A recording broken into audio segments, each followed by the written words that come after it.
Hello friends, Radhe Radhe, Hare Krishna. Welcome back to my channel. तो friends, आज हम बात करेंगे अहोई अष्टमी व्रत के बारे में।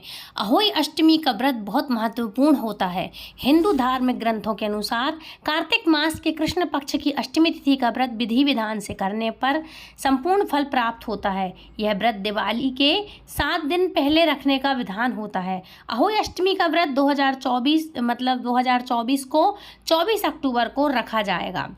अच्छा, अब बात करते हैं इसका शुभ मुहूर्त कब का है। तो इसका 24 को मनाया जाएगा। और अब दूंगी आपको मैं सारी संपूर्ण जानकारी, तो हमारे साथ वीडियो में बने रहें। और यदि हमारी वीडियो आपको पसंद आती है तो हमारे चैनल को सब्सक्राइब जरूर कर लें, ताकि आने वाले वीडियो की नोटिफिकेशन सबसे पहले आप तक पहुँचे। अब बात करते हैं अहोई अष्टमी का व्रत कब, कैसे, क्या क्या खुलेगा, क्या करना चाहिए। तो ज्योतिष पंचांग के अनुसार अहोई अष्टमी का पूजा का शुभ मुहूर्त 24 अक्टूबर को शाम 5:41 से लेकर 6:58 तक है। साथ ही संध्या काल में तारा देखने का शुभ मुहूर्त 6:05 तक है। इस समय व्रती तारों को देखकर व्रत खोल सकती हैं। मतलब जो औरतें व्रत रखती हैं वो तारों को देख करके अपना व्रत खोल सकती हैं। अष्टमी का व्रत पानी पीकर खोल सकते हैं। क्या अहोई अष्टमी पर पानी पी सकते हैं? तो देखो, अहोई अष्टमी व्रत निर्जल रखा जाता है। इस दिन पूरे दिन व्रत करने के बाद शाम को तारों को अर्घ्य देकर व्रत का पारण किया जाता है। अहोई अष्टमी व्रत में क्या खाना चाहिए और क्या नहीं। अहोई अष्टमी के दिन दूध और दूध से बना सामान नहीं खाना चाहिए। इस दिन नहीं खाते हैं। यही सलाह दी जाती कि आज के दिन दूध से बनी हुई चीज़ों को आज उपयोग में आप नहीं कर सकते, मतलब आप स्वयं नहीं खा सकते। क्या हम अहोई अष्टमी में सूर्योदय से पहले कुछ खा सकते हैं? तो देखो, अहोई अष्टमी के दिन माताएं सूर्योदय से पहले उठती हैं और व्रत शुरू करने से पहले भोर का भोजन करती हैं। वे अहोई अष्टमी भगवती की आरती पूजा करती हैं और फिर बिना पानी या भोजन का भी निवाला ग्रहण किए एक भी निवाला ग्रहण किए अपना दिन भर उपवास रखती हैं। और ये निर्जल व्रत रखती हैं अपने बच्चों की लंबी आयु के लिए। इस समय आपको क्या नहीं करना चाहिए? तो देखो, अपनी संतानों को भी अपशब्द ना बोलें, है ना, ये सबसे बड़ी बात होती है। अहोई अष्टमी के दिन महिलाएं मिट्टी से संबंधित कामकाज भी ना करें। लिपाई पुताई छपाई वगैरह जो भी गांव में करती हैं, तो इस तरह से नहीं करना चाहिए, जैसे मिट्टी खोदना इत्यादि। और साथ ही चाकू, कैंची, सुई इत्यादि आदि संबंधित इन कामों से जुड़े हुए जो काम हैं, ये इस दिन आपको नहीं करना चाहिए। अब बात करते हैं इस दिन खाते क्या हैं। तो अष्टमी के व्रत में, मतलब ये अष्टमी का व्रत है जो इसको तो निर्जल रखते हैं, लेकिन यदि कोई बुजुर्ग वृद्ध महिलाएं हैं या प्रेग्नेंट लेडी है तो वो लिक्विड वाली चीज़ें ले सकती हैं, जैसे कि नारियल पानी है, नींबू पानी है, जूसेस वगैरह है। कोई प्रेग्नेंट है या कोई वृद्ध बुजुर्ग हो रही है, बीमार है, तो इस अवस्था में आप ले सकती हैं। करवा चौथ के बाद भारत में हर एक साल कार्तिक माह के कृष्ण पक्ष की अष्टमी तिथि को अहोई अष्टमी व्रत मनाया जाता है, जो माँ अपने बच्चों की लंबी आयु और उनके खुशहाल जिंदगी के अच्छे जीवन चलने की अच्छी जिंदगी के लिए ये व्रत रखती हैं। अब बात करेंगे ये व्रत रखें कैसे। तो करवा चौथ की तरह ही अहोई अष्टमी भी कठोर उपवास होता है। इस दिन महिलाएं पारंपरिक रूप से शाम तक बिना भोजन या पानी के उपवास रखती हैं और आमतौर पर तारों को देखने के बाद उपवास अपना तोड़ा जाता है। हालांकि कुछ मामलों में इसे चांद को देखने के बाद भी समाप्त किया जा सकता है, जैसे कोई चांद को अर्घ दे देता है ना, तो इस तरह से कर सकते हैं। अच्छा, आज के दिन आपको करना क्या चाहिए? जैसे कि आज के दिन आपको हिंदुओं के लिए एक पवित्र अवसर होता है। तो शुक्ल पक्ष की इस शक्तिशाली तिथि पर भक्त श्रद्धा से एक साथ आते हैं और कठोर उपवास रखते हैं और देवी से हार्दिक प्रार्थना करते हैं अपने बच्चों की लंबी आयु की। अब बात करेंगे अहोई अष्टमी की व्रत कथा के बारे में और लास्ट में माँ की हम आरती भी करेंगे। लेकिन जब भी आप कथा शुरू करेंगे तो आप अपने हाथों में चावल या फूल है जो ले लें और उसके बाद आप कथा जरूर पढ़ें या सुनें और या फिर दूसरों को सुनाएं, क्योंकि कथा के बिना आपका कोई भी व्रत संपन्न नहीं होता। और सबसे पहली बात यह है कि आप जब व्रत करेंगी सुबह, तो सुबह ही आपको व्रत का संकल्प लेना होता है। ये मैंने हर वीडियो में बताया है। आप जो भी व्रत करें उस व्रत का आप संकल्प जरूर लें। अब बात करेंगे कथा और उसके शुभ मुहूर्त के बारे में, लास्ट में हम आरती करेंगे। तो अहोई अष्टमी का पूजा का मुहूर्त है 24 अक्टूबर 2024 को 1:18 से प्रारंभ होगी। वहीं 25 अक्टूबर को सुबह 1:58 पर समाप्त होगी। अहोई अष्टमी पूजन का शुभ मुहूर्त 5:41 से शाम को 6:58 तक रहेगा। तारों को देखने के लिए शाम का समय अहोई अष्टमी के लिए 6:06 तक होगा। वहीं सूर्यास्त 6:56 तक हो जाएगा। अहोई अष्टमी के दिन चंद्रोदय का समय रहेगा 11:54 तक। ये इस तरह का ये तारे देखने का और चांद निकलने का मुहूर्त है। एक बात और आपको बता दूं कि यदि आपके शहर में थोड़ा सा टाइम टेबल ऊपर नीचे हो जाए या आगे पीछे हो जाए तो ये मत सोचिएगा कि हमारे यहाँ इतने बजे निकला और बताया तो ये गया था। काफ़ी सारे शहरों में आपने देखा होगा करवा चौथ के टाइम पे बहुत लेट निकला था चांद और कहीं कहीं बहुत जल्दी निकला था। बहुत जल्दी किसी किसी के यहाँ उपवास खुल गया था, लेकिन किसी किसी के यहाँ बहुत टाइम लगा था। तो आप अपने हिसाब से देख लेना। टाइम में थोड़ा सा ऊपर नीचे हो सकता है तो उसमें घबराने वाली कोई बात नहीं है। आप बहुत आराम से अपने व्रत को करना और टाइम के चक्कर में मत पड़ना कि ये तो यहाँ पर ऐसा बताया था और ये यहाँ पे ऐसा हो गया। ठीक है, तो अब हम बात करेंगे इसकी कथा के बारे में। तो भारत में मनाया जाता है अहोई अष्टमी का पर्व। अहोई माता की पूजा करके निर्जला उपवास रखती हैं औरतें और कार्तिक मास के कृष्ण पक्ष की अष्टमी तिथि को यह व्रत रखा जाता है। दिन भर उपवास रखने के बाद तारों की छाव में अहोई माता की पूजा करके तारों को अर्घ्य देकर प्रार्थना करी जाती है अपने बच्चों की लंबी उम्र की। वहीं कथा पढ़ी और सुनी जाती है। इसके बाद अपना व्रत खोला जाता है। तो इसकी कथा श्रवण करते हैं हम। तो आप सभी अपने अपनी संतान की सुख समृद्धि के लिए और उनके उज्जवल भविष्य के लिए, उनकी दीर्घायु की कामना के लिए कमेंट बॉक्स में अहोई माता की जय जरूर लिखिएगा। और अहोई माता की कथा सुनते समय अपने हाथ में गेहूं के दाने या अक्षत जरूर से ले लीजिएगा। ध्यान रखना अक्षत टूटे हुए नहीं होना चाहिए। ठीक है, तो आप कमेंट बॉक्स में ज़रूर से लिखिएगा ये, और अपने हाथों में ये चीज़ें ले लेना। अक्षत फूल या फिर गेहूं के दाने और फूल दोनों ये ले लेना। और कथा श्रवण कर रहे हैं तो दोनों को अब जो सच्चे मन से कथा श्रवण कर रहे हैं इन दोनों को जल के लोटे में डालकर इन्हीं सितारों को अर्घ्य दिया जाता है। जो लेंगे ना आप जो हाथ में अक्षत या चावल, उनको लोटे के उसमें डाल करके लोटे में जिससे आप अर्घ्य देंगे वही तारों को अर्घ्य दिया जाता है। तो अब शुरू करते हैं कथा। पौराणिक कथा के अनुसार एक बार एक साहूकार था जिसके 7 बेटे और 7 बहुएं थीं। साथ ही एक बेटी भी थी। दिवाली से पहले घर को लीपने के लिए इकलौती ननद अपनी भाभियों के साथ जंगल में मिट्टी खोदने गई। जब वह मिट्टी खोद रही थी कि वहीं पर स्याह की यानी कि सेई की माता आ गई। मिट्टी खोदते समय ननद के हाथ से जो खुरपी होती है, खुरपी लगकर सेई का बच्चा मर गया, जिसे देखकर स्याऊ बहुत क्रोधित हो गई। दुखी होकर स्याऊ माता बोली कि मैं अब तेरी कोख बांध देती हूँ। तब ननद अपनी 7 भाभियों से कहने लगी कि तुम में से कोई मेरे बदले कोख बंधवा लो, लेकिन सबने इनकार कर दिया। परंतु छोटी भाभी सोचने लगी कि अगर मैं अपनी कोख नहीं बंधवाऊंगी तो सासू माँ नाराज हो जाएंगी। ऐसा विचार करके ननद के बदले में छोटी भाभी ने अपनी कोख बंधवा ली। इसके बाद जब भी उसका लड़का होता तो 7 दिन बाद वह मर जाता। एक दिन उसने पंडित जी को बुलवाकर पूछा कि पंडित जी, मेरी संतान 7वें दिन ही क्यों मर जाती हैं? तब पंडित जी ने कहा कि तुम सुरही गाय की, मतलब जो सुरही गाय होती है उसको सुरही गाय भी बोलते हैं, सुरही गाय की पूजा करो, सुरही गाय की सेवा करो, क्योंकि सुरही गाय स्याहू माता की सहेली है। जब वह तेरी कोख खोल देगी तभी तेरा बच्चा जिएगा।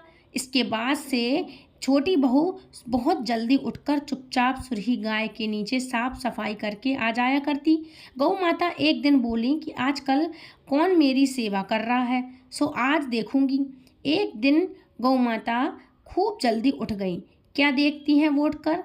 उन्होंने देखा कि एक औरत आकर उनके नीचे गोबर आदि साफ करके चली जाती है और वहाँ सफाई कर जाती है। गौ माता उससे बोली कि मैं तेरी सेवा से प्रसन्न हूँ, जो चाहे वो मांग ले। तब साहूकार की बहू बोली, मैं स्याहू माता आपकी सहेली है और उसने मेरी कोख बांध रखी है। सो हे माता, सो गौ माता मेरी कोख खुलवा दो। गौ माता कहने लगी, बहुत अच्छा। अब तो गौ माता समुद्र पार कर अपनी सहेली के पास उसको लेकर चल पड़ी। रास्ते में कहीं धूप थी, सो वे दोनों एक पेड़ के नीचे जहाँ पर गरुड़ पंखी का बच्चा था वहाँ बैठ गई। तभी थोड़ी देर में एक सांप आया जो कि गरुड़ पंखी के बच्चे को डसने जा रहा था। साहूकार की बहू ने यह देखा तो सांप को मारकर ढाल के नीचे दबा दिया और बच्चों को बचा लिया। थोड़ी देर बाद गरुड़ पंख नहीं आई और वहाँ पर खून पड़ा हुआ देखा तो साहूकार की बहू को चोंच मारने लगी। उसने सोचा कि हो ना हो इसी बहू ने मेरे बच्चों को मार डाला। तब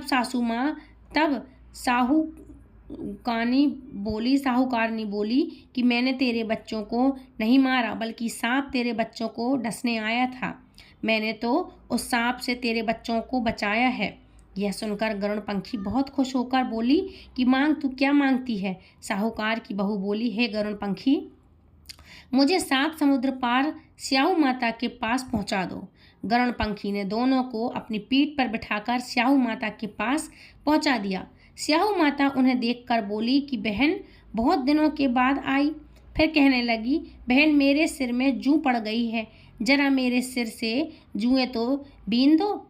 तब सुरही गाय के कहने पर साहूकार की बहू ने सिलाई से उसकी सारी जुएं निकाल दी। इस पर स्याहू माता प्रसन्न होकर बोली कि तूने मेरे सिर में बहुत सिलाई डाली है, इसलिए 7 बेटे और बहुएं तुझे मिलेंगी। वह बोली, हे स्याहू माता, मेरे तो एक भी बेटा नहीं है, 7 बेटे कहाँ से होंगे? स्याहू माता बोली, वचन दे दिया सो दे दिया। वचन से फिरूं तो धोबिन कुंड पर कंक्रीट की बहू बोली तो कंक्रीट बनूं। तभी कंक्रीट की बहू बोली मेरी कोख तो तभी साहूकार की बहू बोली मेरी कोख तो तुम्हारे पास बंद पड़ी है। यह सुनकर स्याहू माता बोली, तूने तो मुझे ठग लिया। मैं तेरी कोख खोलती जो नहीं, परंतु अब तो खोलनी ही पड़ेगी। जा, तेरा घर तुझे 7 बेटे और 7 बहुएं से भरा हो। तू जाकर उज्जवल मन से करियो, 7 अहोई बनाकर 7 कढ़ाई करियो। साहूकार की बहू खुश होकर घर लौट आई। घर लौट कर आई तो देखा 7 बहुएं और 7 बेटे बैठे हुए हैं। वह बहुत खुश हो गई। तब उसने 7 अहोई माता बनाई। 7 अहोई 7 उजम किए और 7 कढ़ाई की रात के समय जेठानियों के साथ आपस में कहने लगी कि जल्दी जल्दी नहा। जेठानियाँ जो थीं उसकी और भी जेठानियाँ कहने लगी कि जल्दी जल्दी नहाकर पूजा कर लो, कहीं छोटी बच्चों को याद करके रोने न लग जाए। क्या था, थोड़ी देर में वो अपने बच्चों से बहुत प्रेम करती थी तो उनको याद करके रोने लगती थी। तो बच्चों की चाची जो थी, वो चाची थी सबसे छोटी बहू, तो थोड़ी देर में उन्होंने बच्चों को वहाँ भेजा कि क्या हुआ, चाची के घर जाकर देख के आओ कि आज अभी तक वो रोई क्यों नहीं। तो हर साल जब अहोई अष्टमी के दिन छोटी बहू अपने बच्चों को याद करके खूब रोया करती थी। बच्चों ने जाकर देखा कि चाची तो कुछ मान रही है, खूब उजम हो रहा है, जश्न मन रहा है। यह सुनते ही जेठानियाँ दौड़ी दौड़ी उसके घर आईं और जाकर कहने लगी, छोटी बहू, तेरी कोख तो बंधी हुई थी, तूने कैसे कोख खुलवा ली? तो वह बोली, तुमने तो कोख बंधवाई नहीं, सो मैंने ही कोख को खोल दिया। स्याहू माता ने कृपा करके मेरी कोख खोल दी है। स्याहू माता, जिस प्रकार आपने मेरी कोख खोली, उसी प्रकार संतान सुख की इच्छा रखने वाली सभी महिलाओं की कोख भी खोल देना और संतान सुख की कामना रखने वाली हर महिला को संतान सुख देना। और जिनकी जिंदगी में संतान नहीं है, उनकी सभी संतानों की रक्षा करना और उनको संतान देना। और बोलिए अहोई माता की जय हो। तो इस तरह से उसने जिस तरह से साहूकार की बहू के 7 पुत्र और वधुओं को लौटाया माँ ने, उसी तरह सभी के लिए बच्चों को खूब अच्छा लंबा जीवन दें और सभी के बच्चों की रक्षा करें। ये हमारी आपसे प्रार्थना है हे स्याहू माता, हे अहोई अष्टमी। तो इस तरह से अहोई अष्टमी के नाम से इस व्रत को जाना जाता है। तो फ्रेंड्स, आई होप आज की कथा आपको अच्छी लगी होगी। यदि अच्छी लगी तो प्लीज़ वीडियो को लाइक शेयर कमेंट करना और चैनल सब्सक्राइब जरूर करना। अब हम बात करते हैं इनकी आरती के बारे में। तो जब आरती शुरू करेंगे तो आप अपना दीपक वगैरह पहले से तैयार रखिएगा ताकि हम फटाफट से उनकी आरती कर सकें। तो आरती शुरू करते हैं। जय अहोई माता मैया, जय अहोई माता, तुमको निस दिन ध्यावत हर विष्णु विधाता। ओम जय अहोई माता, ब्रह्माणी कम रुद्राणी तुम ही जग माता, मैया तुम ही जग माता। सूर्य चंद्रमा ध्यावत नारद ऋषि गाता। ओम जय अहोई माता, मात रूप निरंजन सुख संपत्ति दाता, मैया जो कोई तुमको ध्यावत नित्य मंगल पाता। ओम जय अहोई माता, तू ही पालन वसती, तू ही है शुभदाता, मैया तुम ही शुभदाता। कर्म प्रभाव प्रकाशक जग निधि की त्राता। ओम जय अहोई माता, जिस घर तुम रोवास ताही घर गुण आता, मैया ताही घर गुण आता। कर न सके सोई कर ले मन नहीं घबराता। ओम जय अहोई माता, माता तुम बिन सुख ना होवे, पुत्र न कोई पाता, मैया पुत्र न कोई पाता। खाता खान पान का वैभव तुम बिन नहीं आता। ओम जय अहोई माता, शुभ गुण सुंदर युक्ता, क्षीण दिधि जाता, मैया क्षीण दिधि जाता। रत्न चतुर्दश तुम बिन कोई नहीं पाता। ओम जय अहोई माता, अहोई मात की जो आरती जो कोई नर गावे, मैया जो कोई नर गावे। उर आनंद अति उपजे पाप उतर जाता। ओम जय अहोई माता, जय अहोई माता मैया, जय अहोई माता। बोलो अहोई मैया की जय। तो फ्रेंड्स, ये थी आज की वीडियो। आई होप आज की वीडियो आपको पसंद आई होगी। यदि पसंद आई तो प्लीज़ चैनल पर, यदि आप नए जुड़े हैं तो चैनल को सब्सक्राइब करके बेल आइकन को ऑल पे प्रेस करें ताकि आने वाली वीडियो की नोटिफिकेशन सबसे पहले आप तक पहुंचे। तो फ्रेंड्स, मिलती हूँ नेक्स्ट वीडियो में। तब तक के लिए राधे राधे, हरे कृष्णा। खूब अच्छे से त्यौहार मनाएं।